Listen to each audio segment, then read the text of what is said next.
Donald لو نے جو بیان دیا تھا اور جو سائفر آیا تھا اس کو آپ کی نیشنل سیکیورٹی کونسل کے اندر بھی ڈسکس کیا گیا باقاعدہ طور پہ.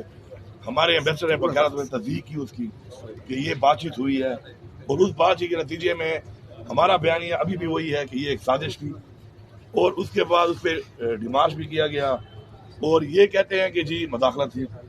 اب دیکھیں جی میں تو یہ سمجھتا ہوں اگر ایک میں غیرت مند پاکستانی ہو کر اگر میرے گھر میں کوئی مداخلت بھی کرتا ہے تو میرے خیال میں وہ سازش ہی ہے. اب ڈونلڈ لو نے جو وہاں پہ بات کی ہے ایک جھوٹا بیان سے دے کے اسے انکار کر دیا تو میرے خیال میں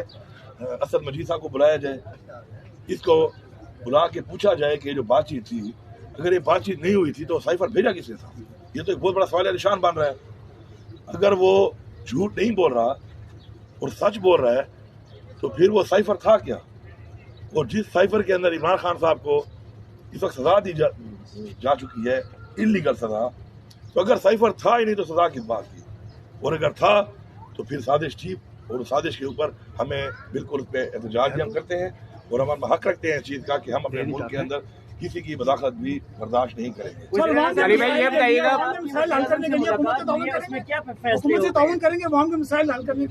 دیکھیے جی ہماری جو اپنی حکومت ہے ماشاءاللہ مخصوص ہے, ہم عوام کے مسائل حل بھی کر رہے ہیں. ہم نے ہیلتھ کارڈ شروع کر دیا ہے, ہم انشاءاللہ فلاحی کام اور بھی کر رہے ہیں, ترقیاتی کام بھی ہم کریں گے اور اس کے لیے جو ہمارے انہوں نے پیسے دینے ہیں وہ ہمارا حق ہے اور اپنا حق ہم مانگ رہے ہیں, انشاءاللہ ہم دیں گے ان سے اپنا حق. باقی یہ جو حکومت بنی ہوئی ہے یہ مینڈیٹ کے بغیر ہے, عوام نے ان کو ووٹ نہیں دیا, مینڈیٹ چوری ہوا ہے. ہماری اپیل بھی ہے اور ہمارا اس پہ احتجاج بھی ہے اور ہم کرتے رہیں گے کہ اس کو باقاعدہ طور پہ دیکھا جائے. پاکستان کے تاریخ کی بدترین دھاندلی کی گئی ہے,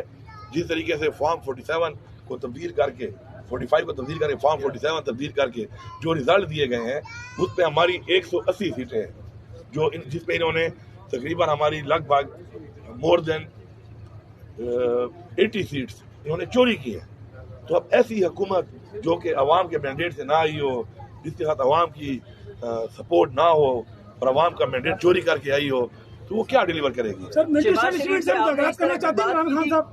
دیکھیں جی عمران خان صاحب اس وقت جو ہے وہ کسٹڈی میں ہے اور ڈیل تو کبھی بھی عمران خان صاحب نہیں کریں گے, لیکن بات یہ ہے کہ ہم نے ہمیشہ یہ بات کی, خان صاحب ہمیشہ یہ بات کی کہ پاکستان کے لیے وہ بیٹھنے کو تیار ہے, اور اس سے پہلے جب وہ گرفتار نہیں بھی ہوئے تھے تو انہوں نے بارہا یہ بات کہی.